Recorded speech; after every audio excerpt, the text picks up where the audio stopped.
परमेश्वरको वचनले भन्दछ यस्ताहरूको अधिकारको निम्ति जो कंगाल छन्, जसले प्रभु येशू ख्रीष्टको शक्तिलाई र सामर्थ्यलाई बुझेका छैनन्। It means गरीबहरू।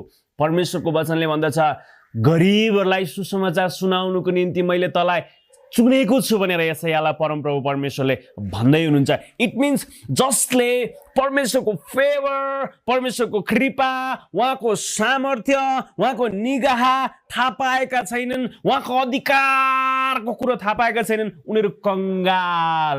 विश्वासी भएर पनि स्वर्ग र पृथ्वी सृष्टि गर्नुहुने जीवित परमेश्वरको सन्तान भएर पनि अधिकार थाहा नपाएका, वचनको अधिकार, प्रार्थनाको अधिकार, घोषणाको अधिकार, क्षमाको अधिकार थाहा नपाएका प्रियहरूलाई सम्झाउने बुझाउने बेला आएको छ कि वचनको अधिकार चाहिँ यति शक्तिशाली छ।